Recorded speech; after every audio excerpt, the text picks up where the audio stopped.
Hello,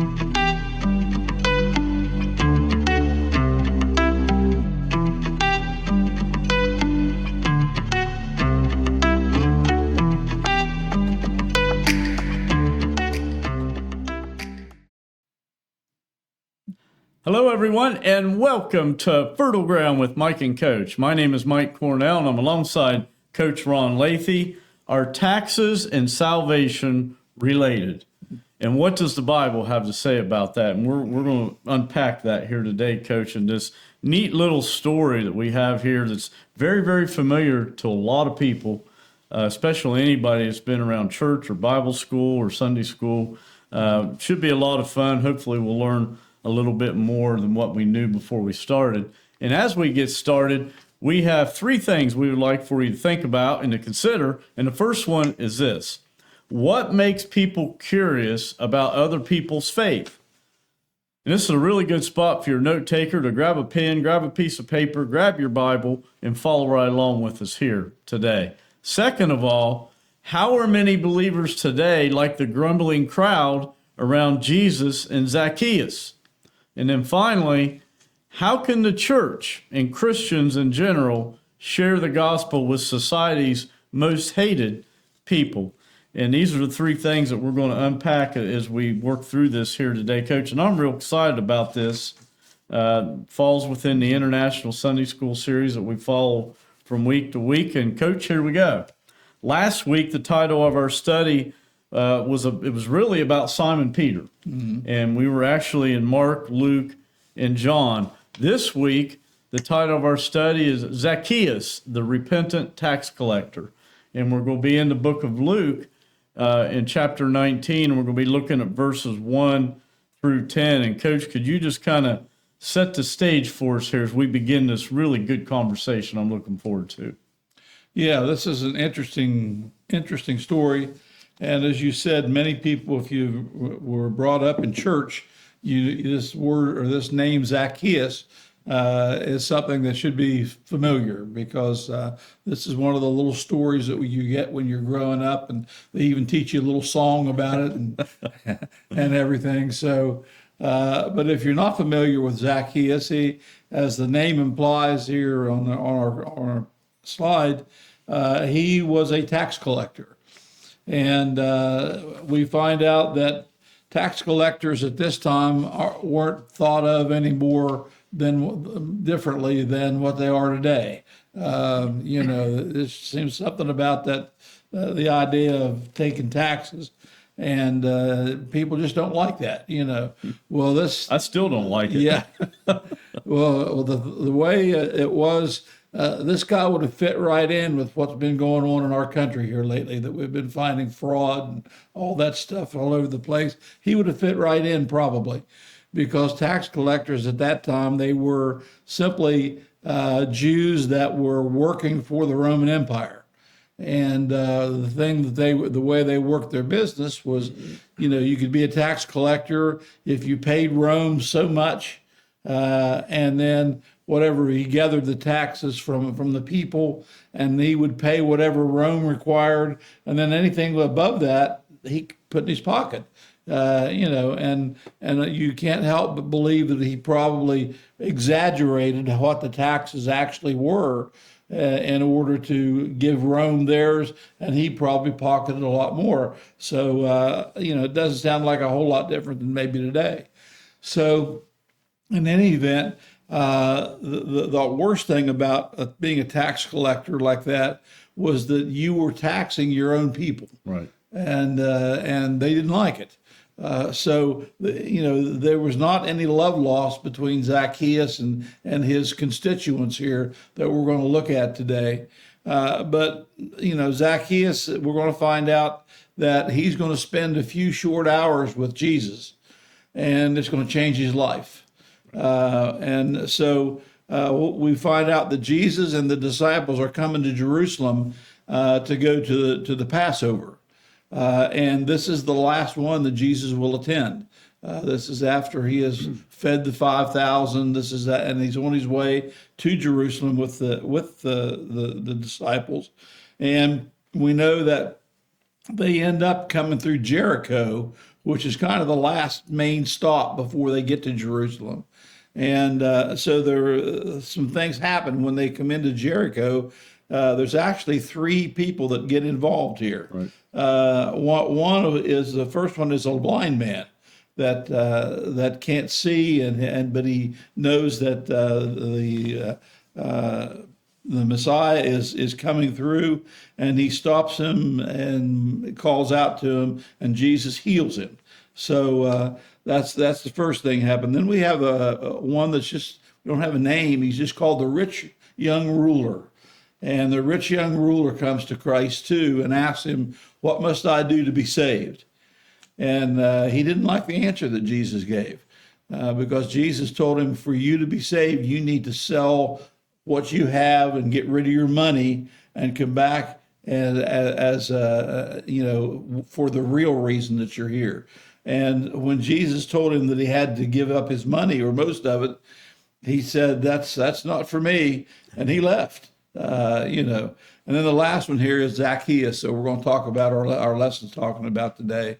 And we're going to see that he did not let his money get in between him and what his purpose was of seeing Jesus. He was what we tell, he was a very short little man, and he had a hard time seeing above the crowd. And there would have been big crowds then, as everybody was coming for Passover. So he makes do as best he can, and he climbs up a tree so he could see. So we start out with Zacchaeus, not being able to see. He's in the middle of the crowd, and like I said, being the kind of person that he was, probably wasn't anybody going to move out of his way so he could see. So he did what he had to do to see. Yeah, we find out that Zacchaeus, Coach, was small in stature physically, but he was the big man on campus. He would have been a man of prominence and a man of wealth. And the reason we know that is because he wasn't just a tax collector, he was the chief tax collector, or as the King James Version puts it, a publican. Yeah. And so in other words, what he would do is he would go before the Roman authorities and he would bid on this particular job, and the highest bidder would be awarded the job, and they would go and they would be employed, so to speak, or taxed to go and collect taxes from that group of people. Mm-hmm. And they would hire people to go do that. So he had a whole team underneath him that he was in charge of going and collecting that. And of course, he skimmed off the top. Oh, he did. For himself. Yeah. So he would have made a good politician in the year 2026, that's for sure. Yes, he would. So we'll go ahead and get started here. In the first section that we see, Coach, in verses 1 through 6 of Luke chapter 19 is a lost man in a tree. Because, the three people that Jesus encounters here really close together, which two you mentioned, they all have different outcomes, but a couple of them are similar. So it's really interesting as we unpack this. So we'll begin with Luke chapter 9, looking at verse 1. And God's word says this: Jesus entered Jericho and was passing through. So Jesus and a crowd of disciples are actually passing through Jericho here, Coach. Yeah, they're on their way to Jerusalem, the capital city, which is where the Passover would be held. And going through Jericho here, this is where I said the other things that had happened. He healed the blind man who came out to him, and then he met the rich young ruler who ended up leaving him because he couldn't do what Christ said he needed to do. So those two things have already passed. And as I said, he's coming into Jerusalem for the Passover. And, we know that Jericho was a prominent city too. It was one of the plain cities. And we know that it was a kind of a city that was on the actual trade routes that went through Israel. So there would be a lot of people there. There would have been a lot of money flowing around because of all the commerce and trade that went through there. So we know that Jesus was going there on his way to Jerusalem, but he was going to stop here just for something that we know Jesus knew everything. He knew exactly where this little man was, and that he was going to run into him. So, but that's how he ends up there. Yeah, and he also knew, he's in the final leg of his journey Right. to Jerusalem, like you mentioned, which we know right now he's marching to the cross. Right. So his life is going to end very shortly after this incident here occurs. And Jericho, Coach, is a very, very wealthy city, and it's in a very strategic position along the road to Jericho. It's right along the banks of the Jordan River, and it's kind of the center of commerce. So there's wealth there. There's money, which makes it interesting because money is kind of front and center here. Being a tax collector Right. is our subject today. Right. So they exported. One of the reasons why they had money there is they exported palms and dates, or balsam. So there's a lot going on in the city of Jericho. Well, we know there's a lot of money there. Let's put it that way. Yep, that's probably the best thing we could leave that verse with is there's a big money trail there. Right. All right, let's go to verse 2. A man was there by the name of Zacchaeus. He was a chief tax collector and was wealthy. So now Jesus meets Zacchaeus, and interesting about that, Coach, Jesus has met with tax collectors before, prior to this. Well, he even has one as one of his disciples. That's right. Matthew was a tax collector. And but the idea here, there was a man by the name of Zacchaeus, and Zacchaeus was very well known. Jesus didn't have to go find him, although he was really looking for him in a way. But he didn't have to find him because Zacchaeus was very well known, and the people knew him and knew what he did and who he was. And like I said, any tax collector at that time who actually worked for Rome was not very well thought of. They were traded. They were looked at as traitors. That's right. So, so that's where we find this, or where we start today with this. And interestingly enough, his name, the name Zacchaeus, means innocent, pure, or clean. So just his name probably got the people fired up, when they knew. And again, you mentioned the fact that says he's a chief tax collector. That means he's got people underneath him. He's the boss of the tax collectors. And I'm sure, as he said, he probably took his share from all those tax collectors, a certain percentage or whatever. So it does say at the very, very end, it says, and he was wealthy. Surprise, surprise. Yeah, it really is no surprise. I know you say that tongue in cheek, but you look at this, and when there was rebellions back at this time, Coach, to give you an idea of where the standing of the tax collectors was, first of all, they were hated. Mm-hmm. They were hated by the Jews because these were Jewish people who were the tax collectors. And, so here they are working for the Roman government. Mm-hmm. And interesting part about that is whenever there was rebellion within a certain city or whatever, the Roman soldiers would back the tax collectors. Mm-hmm. Yeah. To tell you, that's even a bigger reason to hate them. Yeah. I mean, to know that they were siding with the Roman soldiers whenever there was rebellion. Well, and the tax collector, I'm sure, slid a little money their way when they needed him too, yeah.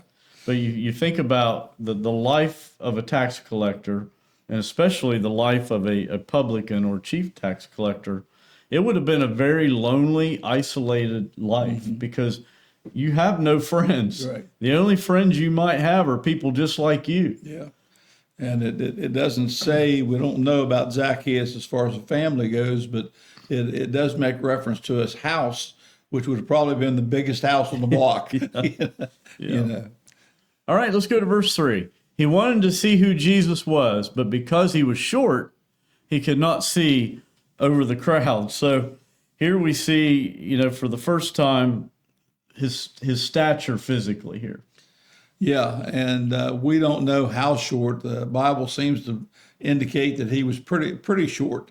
And like I said earlier, if he was in a crowd of people, and they're not going to move aside for him because they don't like him anyway. So he's going to have to try to. He really truly wants to see Jesus.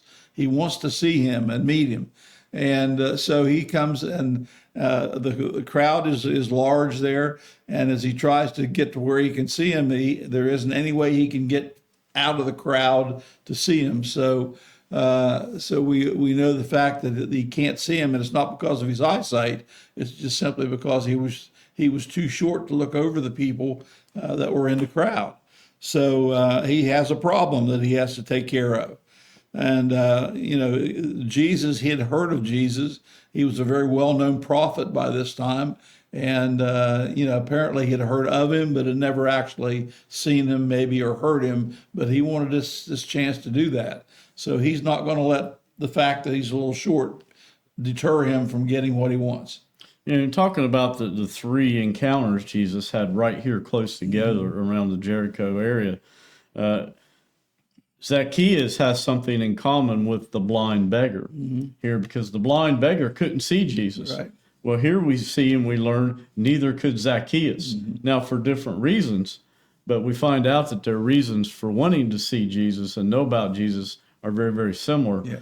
But just like the blind beggar, if you go back and read that passage on that particular thing, Coach, the crowd tried to isolate Jesus from that person.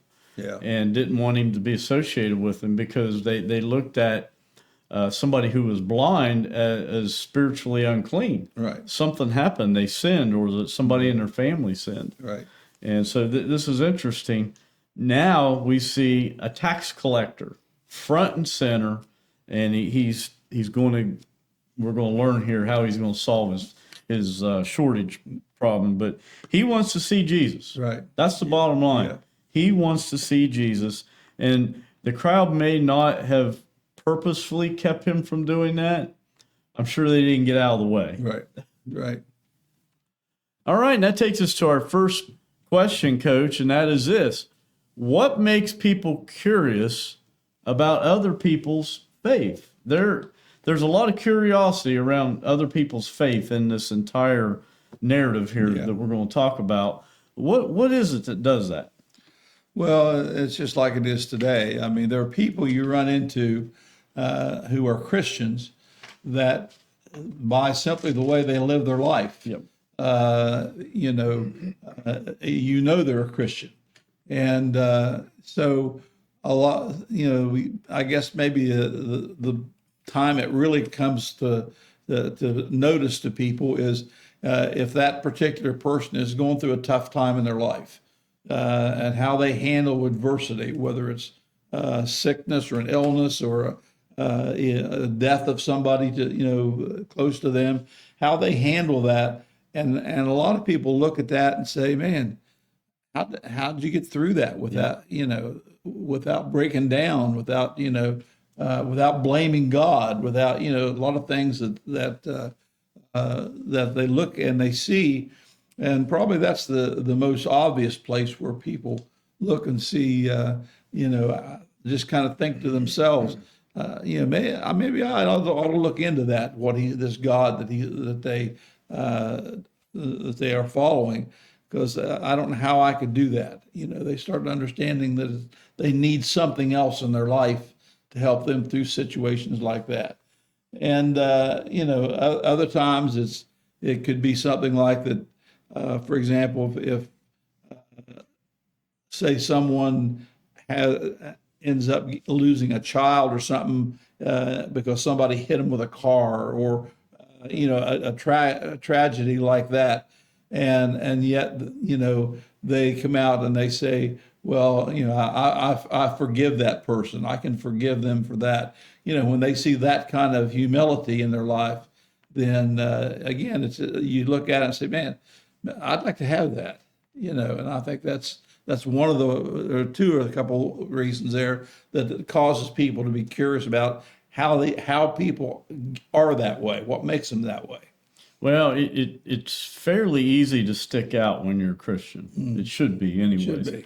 But you look at it, when somebody shows genuine love and compassion, in other words, a Christian who sincerely cares for others without expecting anything in return, that doesn't fit in with the world normals. No. And that sticks out, and that makes people curious. What is it about them? Why do they do that? And you look at they show humility. In other words, they give all glory to God when something good happens.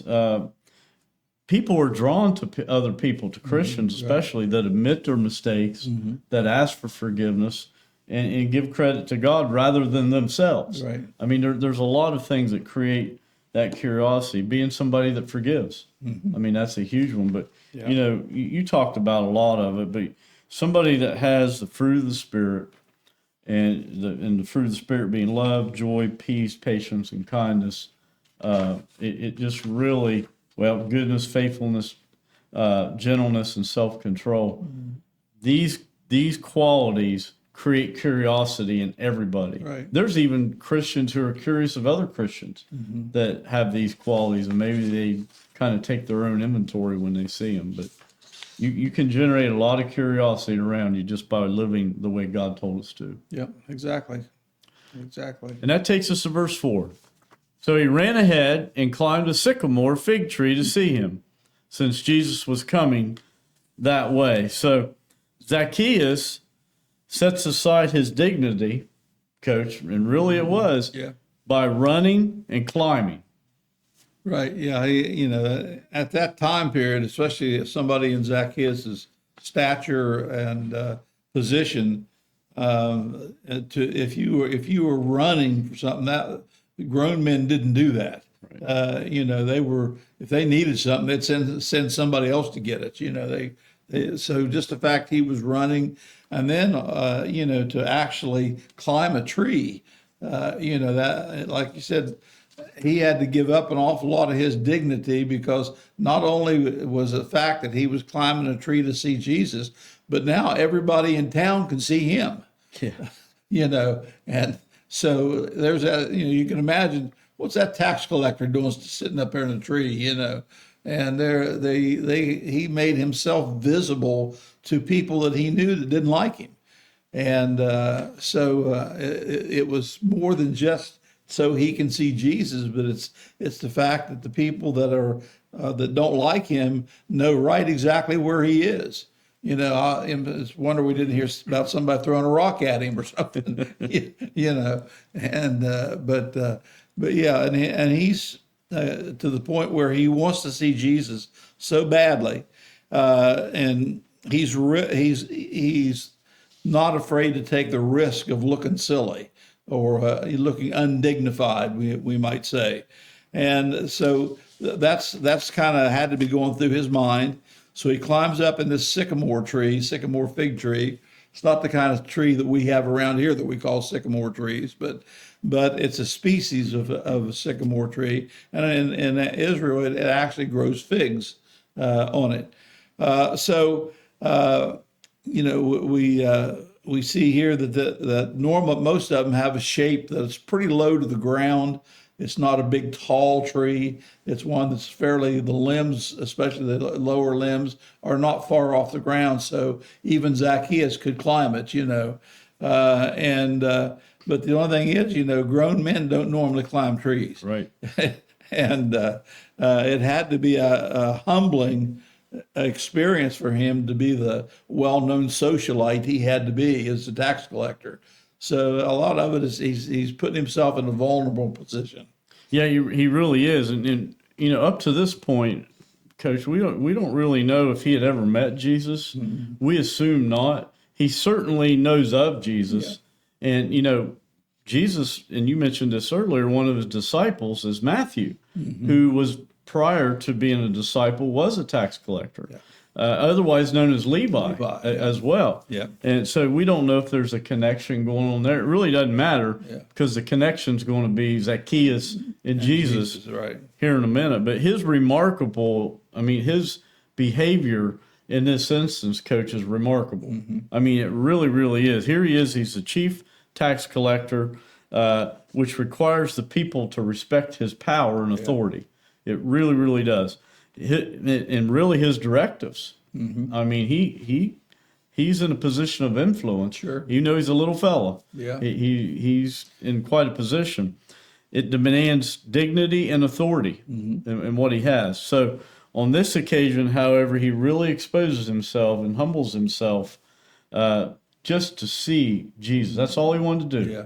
Didn't know he was going to talk to him. Yeah. And you can imagine with the stature that he has, he's probably been ridiculed all his life. So his position is everything. It gives him his power and his authority and how the people look at him, being a tax collector. But I can just see him as, as a kid being, being teased and everything because he's so small, so short. So he finally got himself up to what he considers the social highlights, but now he's got to see Jesus. He's got to climb a tree and pretty much lose all that dignity that he's built up. All right, let's go to verse 5. When Jesus reached the spot, he looked up and said to him, Zacchaeus, come down immediately. I must stay at your house today. So this really rocked the world of everybody there. Yeah, again, first of all, what we see here, it says when Jesus reached the spot. Well, Jesus knew where Zacchaeus was going to be, and he didn't even have to look up. When he got to the spot, then it says he looked up and he knew where to look for Zacchaeus. He knew what it was going to be. So he looked up and said to him, come down immediately. So he's given him, this tax collector with all this power. He's now ordering him to come down immediately. And to Zacchaeus' credit, he doesn't say, "Oh, let's wait a while. Let's let the crowd thin out or something." He didn't give any excuses or anything. But Jesus then said, "I must stay at your house today." Now that is an earthquake type situation, yes, because Jesus is this well-known rabbi, Jewish rabbi who most of the religious leaders in Jerusalem and around, if they were higher up religious leaders, they were told not to associate with the common man, or especially somebody like a tax collector who they considered as thieves. So they weren't supposed to even associate with them. But not only does Jesus say, I'm coming to see you, but I'm going to go stay at your house today. So Zacchaeus, again, he's lost a lot of his dignity, but now Jesus is calling him out in front of everybody. So anybody that didn't know who it was sitting in that tree, they do now. Well, and they looked at this tax collector as being spiritually unclean, and this rocked the world of the Sadducees and the Pharisees that were present. And again, Coach, talking about the blind beggar, you look at the similarities between Zacchaeus and this blind beggar. They were both social outcasts of society. Yeah. Because, like I mentioned earlier, when you were blind, somebody sinned somewhere. At least that's what they believe. Now, we don't believe that, obviously, but that's what they believe. And they hated tax collectors. Yeah. So they were equal there. Both men required other people's money. The beggar had to beg to get money, and the tax collector, well, we know how he got his money. Right. Neither man can see Jesus. The blind man wasn't capable of seeing Jesus, and Zacchaeus was too short. Yep. So that's interesting in and of itself. The other part that's interesting too, we're going to find out, where we already have, Jesus called both men to himself. He called them, and their response is really pretty good. Both men face opposition in the crowd, and Jesus opens the eyes of both men. Yeah. At the end of the day. Now, I'm getting a little bit ahead of us here, but both men react appropriately to what Jesus is calling is here. So this is going to be neat the way this unfolds. Yeah, unlike the rich young ruler, like we said, that wasn't willing to do what Jesus asked him to do. Yep. Both men were very, very eager to do whatever Jesus said. And of these three incidents that occurred right around Jericho, he's the odd man out. Right. Didn't have to be. It certainly could accommodate a third one. Yeah. Verse 6, so he came down at once and welcomed him gladly. Now, at once is the crucial words here, Coach. Yeah, like I said, he didn't fool around and say, "Well, I can't come down till this afternoon," or he was. I guess we'd say he was really surprised at what Jesus was asking him to do, because again, he knows that everybody looks at him, and he knows that Jesus is this famous rabbi, and for him to stop right in the spot underneath where Zacchaeus is, and then tell him, "Come down now. I want to spend the part of the day with you here." That changed his, I think, probably how humiliated he was to suddenly, I guess I'm worth something. If he's going to come and sit and come to my house, which again would be not the norm for a Jewish rabbi. He would not normally do that. So Jesus here is not afraid to associate with this unpopular man. So his words to him are exactly coming out as being very urgent. Zacchaeus, you don't want to wait. You need to come down right now. And you think about people today, Jesus is trying to call them to come into to be a Christian. And how many times did they say, "Oh, Jesus, not today. I'm going to wait till I get things straightened out a little bit before I come."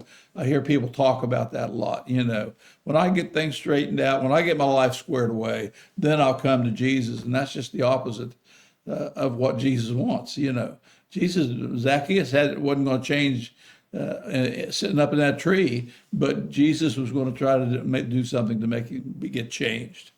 Well, and we're going to see Zacchaeus responds here in just a moment, but think about looking at this through the eyes of Zacchaeus for just a second. Here you are, you're going about your normal day, you're hated, you're ridiculed, you can't go anywhere in town where the people aren't saying things about you to your face and behind your back, and it's a really bad situation to put yourself in.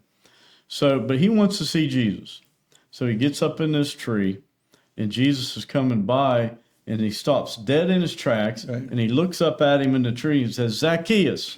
He calls him by name, just like he calls each one of us by name. Yep. And think about it. Zacchaeus was probably looking behind him to see if there was somebody else he was talking to. Somebody else named Zacchaeus. Why are you talking to me? I'm the most hated guy here. Yeah. And he really responds with great joy. And so he was just as surprised probably as all the other people there that Jesus was talking to this sinner, this tax collector.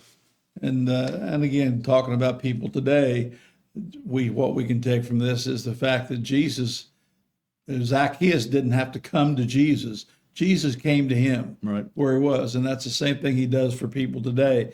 Whenever a person decides to want Jesus and ask him to save them or whatever their situation is, they need to understand he's right there. And I heard someone say, no matter how far away from Jesus that you travel and you get away from him, when you decide to meet him, you just turn around, he'll be right there. Yeah. All right. Let's move on to the next section here, Coach, and the verses 7 through 10 of Luke 19. And we're going to learn in the rest of our narrative here today that a lost man is found. How exciting that is. Verse 7, all the people saw this and began to mutter, "He has gone to be the guest of a sinner." So he can't win for losing. That tells you about the rest of the crowd, doesn't it? Yeah, that's the first thing they look at is and we don't want to laugh too much here about this, the way they reacted. It says that when the people saw this, they began to mutter, and mutter is another name for mumble, and talk among themselves and gossip among themselves, and just look at that. How could he stop and talk to that thief? Those are the kind of the things they were saying. And then not only that, but he's going to go eat with him at his house, which was again just a no-no for if you were a religious leader. You didn't go to people's houses that were you considered thieves or. And so normally when you went to someplace like that, the Jewish leaders, that was, unclean. You didn't go and eat with those people because it would make you unclean. So Jesus he doesn't ask Zacchaeus, can I come to dinner? He says, I'll be there. So we find out that the religious leaders look at Zacchaeus as nothing but a sinner, a thief, and that's how they have envisioned him. So he's going to be a guest at this sinner's house, and he's going to eat with them. So that's quite an obstacle as far as they're concerned. But we need to also realize that Jesus had his disciples with him too. I don't know whether they took the disciples with them or not, but for sure Jesus is going to go meet and eat with Zacchaeus. Zacchaeus has no respect in this community for this group of people at all. And they, as we said, they look at him as being a disloyal traitor to their people. And so the idea here is that what we can learn from this is the idea of judging people, that we have no right to do that because we don't know what the situation is. And the Bible talks about that a lot. You don't want to judge people. And they already had Zacchaeus labeled. That already judged him, So that they're having to rethink things now. And unfortunately, instead of being glad for Zacchaeus, they blame Jesus. Yeah. Well, interesting part of that. I'm glad you mentioned that. But Jesus is really about in the third year of his ministry here. He's he's about done. I mean, he knows the cross is going to be when he gets to Jerusalem. He's about done. So his disciples have been with him for over 3 years, and the religious leaders have been following him around for that amount of time as well. It shouldn't be a surprise to them that he has a soft spot for tax collectors. This has happened in the past. But there was a camp amongst Jesus' followers that felt betrayed because here he is again having dinner or associating with a sinner who's our enemy. Yeah. Why are you? Don't honor our enemy. Yeah. I mean, that's basically what they were saying. So there's really two responses here: either rejoice or grumble. Mm-hmm. That's what's really going on here when you look at it. And we know the nation of Israel have been guilty of grumbling against God many times in the past, way prior to this. So Zacchaeus here is just overjoyed. Yeah. And we'll watch how he responds here. Yeah, when I went through this, it just reminded me of the story of Jonah. When Jonah was sent to Nineveh with the message of the gospel, Jonah did not want the people of Nineveh to repent and come back to God. And when they did, it made him mad. Well, that's kind of what's going on. These people think they are so much better than what Zacchaeus is, that they can't stand to see him be entertained by this famous rabbi. So they're jealous. This whole crowd is jealous of him. And they've already made their mind up as who he is, what he does, and how could a famous preacher or rabbi, whatever, want to go eat with him. That they just can't imagine that. Good segue right into our next question, Coach, and that is, how are many believers today like the grumbling crowd around Jesus and Zacchaeus when you think about that? What's your thoughts on that? Well, we all have opinions that we make very quickly about people. And oftentimes those opinions are wrong because we're not coming to that opinion from the right background. And this is exactly what's going to happen here. And the other thing is that we tend to judge people by the way they used to be instead of how they are now. And even we just think of their past as the key of how we make our judgments. And like many of these townspeople, if that person's been a thief or that person's been some whatever else, that we consider terrible, then we have a hard time getting over that. And then what we really are doing, though, is we are saying that we as an individual are better than that person is. Mm-hmm.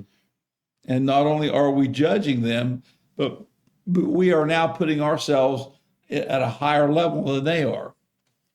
That makes us feel better, I guess, and so we need to learn to look at people as God does. That if they are not a Christian, then we just need to look at them as somebody that's not a Christian yet. And we have no, I've heard so many people just say, well, that person can't be a Christian after what they've done. Well, I don't think any of them, or very few of them, have done as bad as Paul himself did. Paul murdered Christians, when he started out. And so Paul ended up coming back to Christ and got accepted. He accepted Christ, and Christ made him the greatest preacher and prophet that of all of them.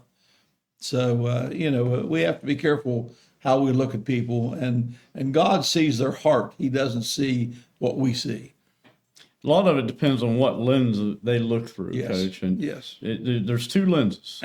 There's a lens of spiritual maturity, and there's a lens of spiritual immaturity. Mm-hmm. And it depends on which one you look at. Most people look through the lens of spiritual immaturity. Most people do. Most Christians do, which is unfortunate. And they judge people by their past instead of what their potential is. That's a really, really big one.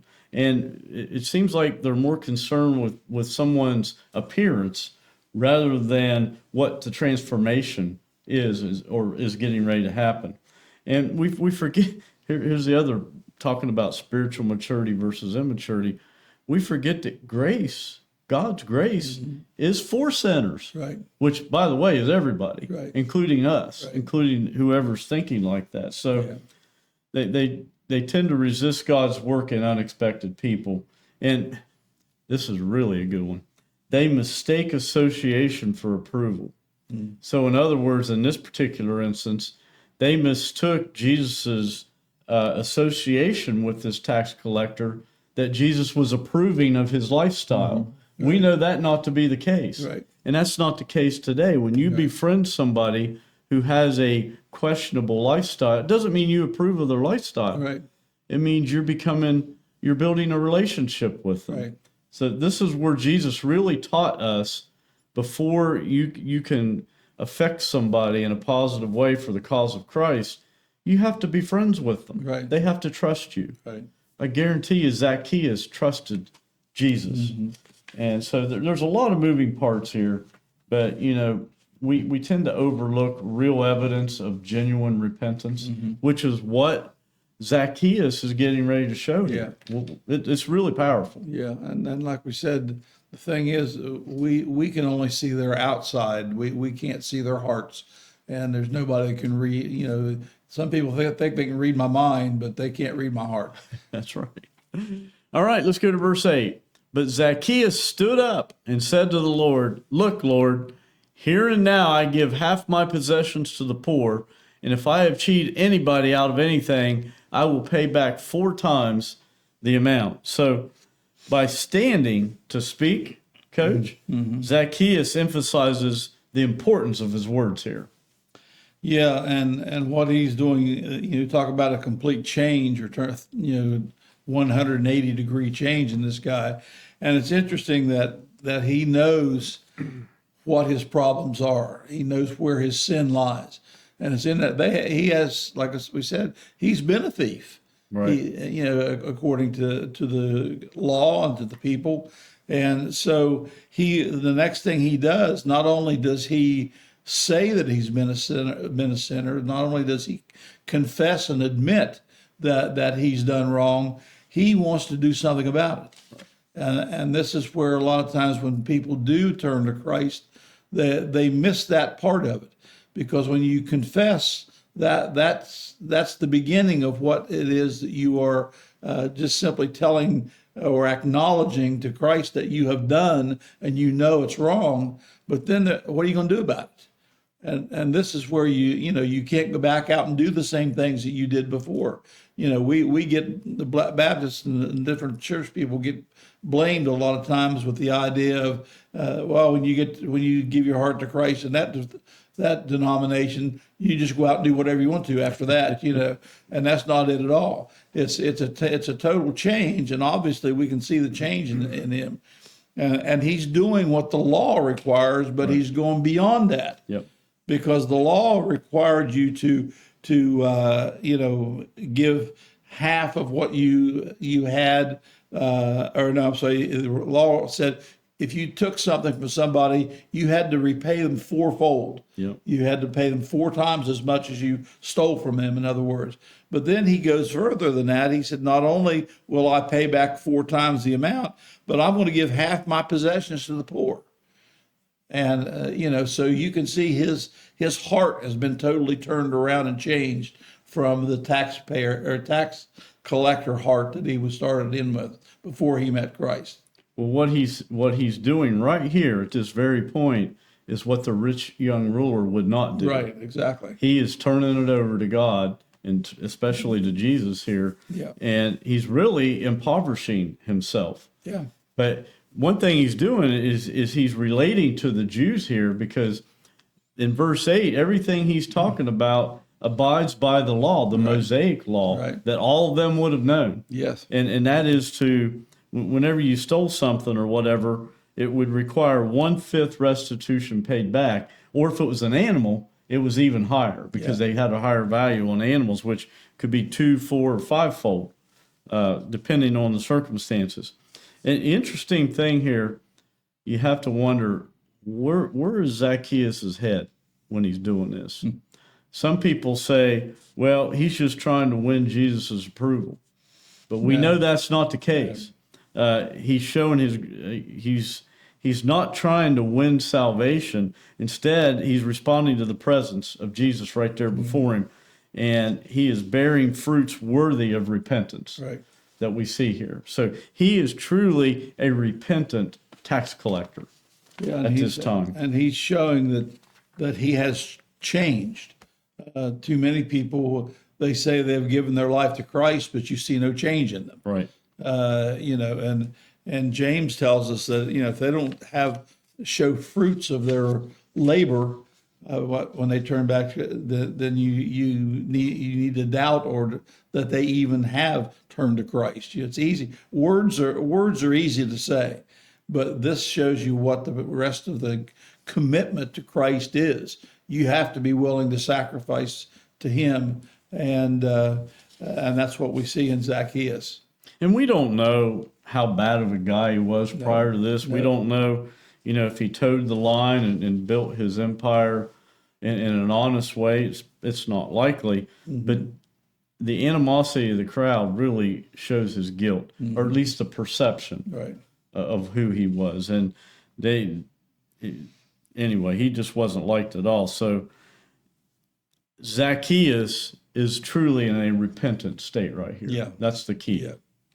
Verse 9, Jesus said to him, "Today salvation has come to this house, because this man too is a son of Abraham." Now, here he responds to Zacchaeus' speech with a profound blessing. What a blessing to actually be called a son of Abraham. Mm-hmm. And then the fact that he says, today salvation has come to him.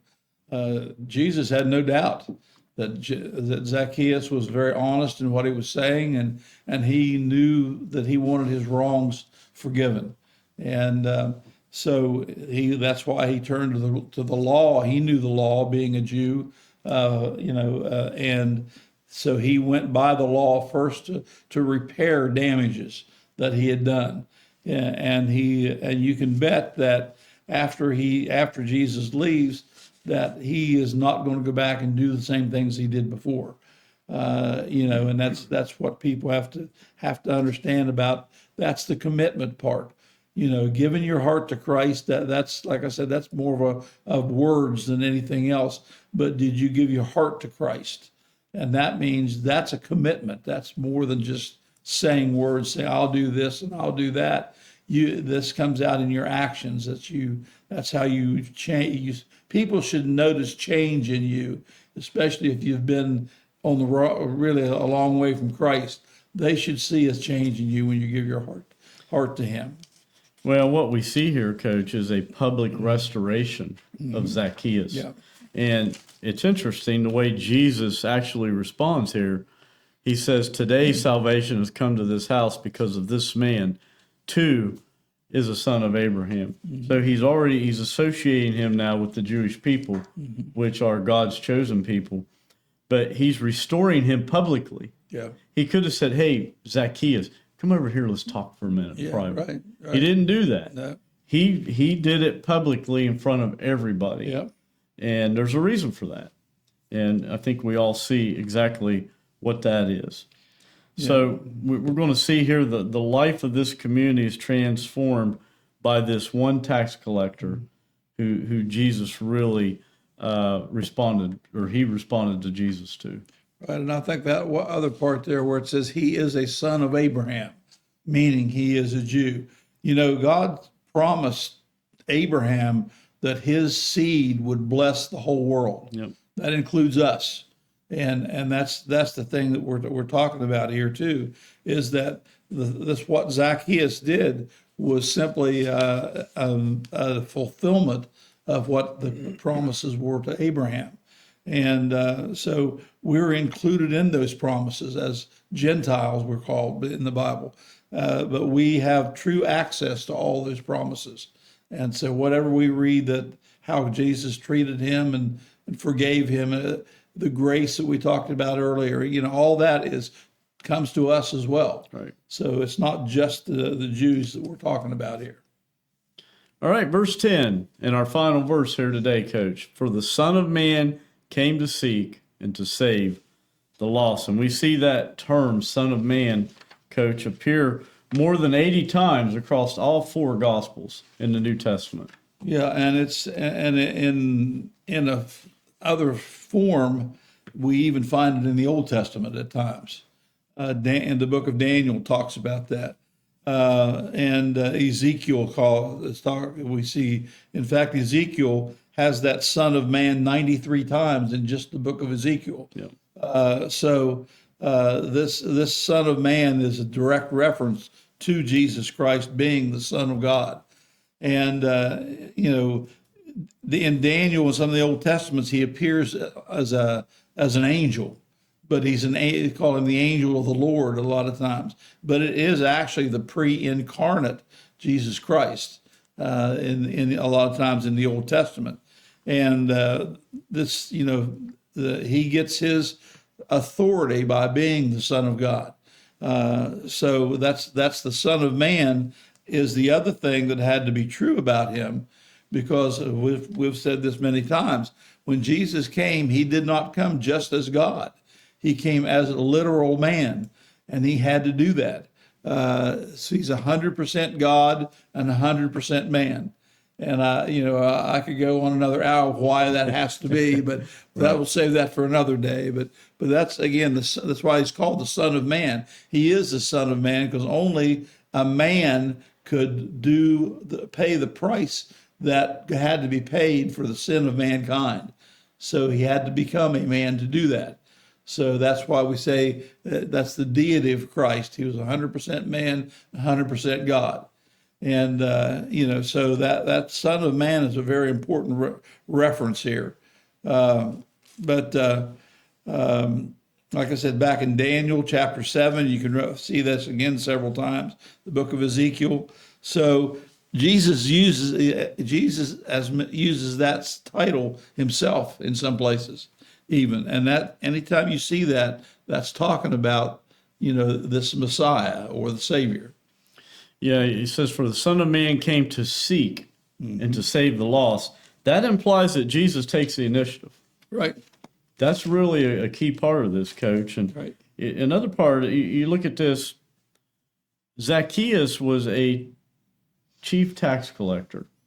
And in that culture, in that era, they were the most despised, most hated people there was. They may have even hated them more than they did actual murderers and people like that. The bottom line is they were social outcasts. They were hated. But yet Jesus sought him out. Right. And you look at different people today. Maybe you're watching or listening and you've just absolutely done some despicable things. You may be sitting in a jail cell somewhere and maybe you've killed somebody or done other things that are terrible. That same Jesus that sought Zacchaeus is seeking you. And that's really encouraging for everybody, because he came to seek and to save the lost. Zacchaeus was lost, just as many other people are today. Right. And that takes us to our last question, Coach, and that is this. How can the church and Christians in general share the gospel with society's most hated people? Well, again, just like kind of what we were talking about before, the first thing, for people to trust us, we have to live a life that's worth trusting. And, the way we talk to people, the way that we act toward people, and, we need to, as Jesus did, we need to go to them. We can't wait for them to come to us. Although I do firmly believe that there are people that God puts in our lives to talk to and tell and give the gospel to, that only we're the only ones that will listen to. That's why God puts them in our lives. I think those are people that we need to reach out to, and God will bring people to us, but still we need to go out to people. And like Jesus did, especially we know that if we know that they're like Zacchaeus, if they're in a, we know they're not godly people, we know they're not Christians, then that we are to go out to them and not just sit back and try to make them come to us. So it's hard to do in today's society. A lot of people, they don't want us to go out and talk to people, and Christians are losing more and more of the reason to go out. We're not reaching people like we should be. There are people that are unministered to simply because of their past and how they appear to be. And so we have to see people as image bearers and not labels. And you look at that, Jesus saw Zacchaeus as a person in need of salvation, not merely a tax collector, so to speak. And you have to go toward people rather than waiting for them to come. You have to, we in our church, not necessarily so much today, but many, many years, for many decades, had a tremendous prison ministry. And many, many people came to know Jesus through that prison ministry. And those folks that did that, that's a special calling. And they had to go to them. Obviously, the prisoners can't come, to them. So you have to go to them anyways. You have to, really be the example. And you have to go with an expectation of God changing unlikely people. But the bottom line is, Coach, that it's not up to us to change them. No. It's just us up to plant the seed and let God do the work. Right. I mean, and that's what people have to remember. And there's a lot of things. We just have to remember Jesus is our example, and that should be front and center at all times, regardless of who you're trying to reach. Yeah. And that takes us to our thought to remember, and that is this. Jesus still seeks and saves the lost. And could you give us some final remarks with that thought to remember, Coach? What we need to realize again is a couple or three things here. First of all, nobody is beyond the reach of God. Nobody can, can't say, and I've heard people say, "I'm too lost to be saved," and the idea of being lost is the idea of, if you're lost out here in the forest somewhere, it's because you don't know your way back home. And but lost in this situation is not that. Lost is simply you've turned from God, and that and He's unfortunately or fortunately, like I said earlier, He's waiting on you to turn around, and He'll meet you where you are, as He did Zacchaeus here. So nobody's beyond the reach of God's grace. And once you do that, and once you give your heart to Christ, there should be a tangible evidence of that. If you're really sincere, then you should understand that you're not going to be the same person that you were. God will make a change. And, and like I mentioned Jonah earlier, sometimes we have to be careful that we're not like the Jonahs, that we go out to get people, and just because they've got a bad reputation, that we don't really want them to get saved deep down. And some people are beyond saving, is what we as humans think. And then we need to understand that the urgency that we have as far as God's concerned to talk to people. Because like I said, you may only have one chance to talk to someone and tell them. And so it's an urgent situation. And like God, Jesus said to Zacchaeus, come down right now. Yeah, that's right. That's how urgent it is. So, those are all things we as Christians should be thinking about. And then, like I said, it should not be anybody's shock that we are a Christian if they see us in real life.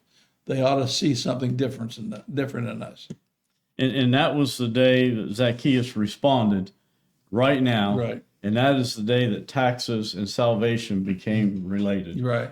Yeah. In a funny kind of way. But yeah. And that's what we began this entire segment with, is our taxes and salvation related. And if you have any questions about that, we would love to hear from you. This is Pine Grove Baptist Church in Parkersburg, West Virginia, and you should see the contact information on the screen in front of you. If you have any questions about anything, please reach out to us. We would love to hear from you. For those of you who watch week to week, maybe this is your very first time. We would encourage you to share this message with your friends, your contacts, out on whatever social media platform it is that you subscribe to. It just gets the word out. We thank each one of you for watching and listening each week. We don't take it for granted, and we do see it as a very, very dear privilege. Next week, the title of our study is Mary, the Loyal Mother, and we're going to be in the books of Luke and John. Next week, an interesting study. Looking forward to that, Coach. So until next time, this is Mike Cornell along with Coach Ron Lathey and our production team, Andy and Courtney Holbrook, wishing everybody have a blessed week, and we hope to see you real soon.